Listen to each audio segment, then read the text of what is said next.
So you just came back from Islamabad. Now Donald Trump has once again issued another threat that is coupled with a declaration of a kind of war. This time, a blockade of what he calls the blockade of the Strait of Hormuz.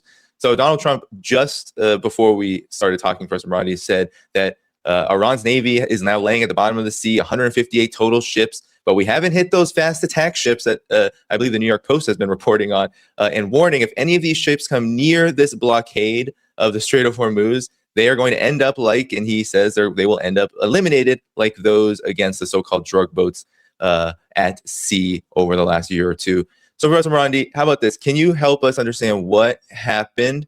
Can you help us understand what happened in Islamabad and why it led to now this blockade that he is declaring for the U.S. Navy against Iran at Iranian ports, etc.? What's going on here? Well, first I have to point out that I don't know what he's talking about when he speaks about what 150 some boats or ships or whatever. The only ship that they sunk was one that was unarmed, and it was a part of an international program, naval program. And what he did was barbaric, and he slaughtered almost 100 sailors who were unarmed, and he knew they were unarmed, and it's just despicable. The behavior of the Trump regime. But of course, it's just like those 168 little girls that he massacred, and he never apologized for, and the United States never accepted responsibility for that slaughter. So we're dealing with a psychopath, basically. But the Iranian naval ships have not been destroyed. The few ships that are for patrolling and during time of peace, they were in port and they were hit, and later on they'll have to be repaired.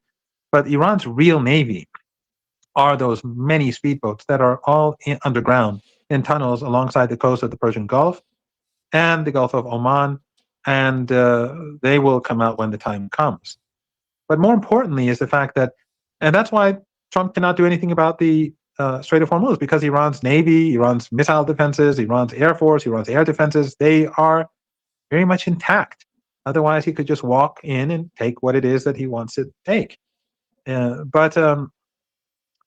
But in any case, the siege that he is imposing now is going to hurt the global economy more than before, because Iran obviously is not going to allow any more ships to leave the Strait of Hormuz if its ships cannot be used.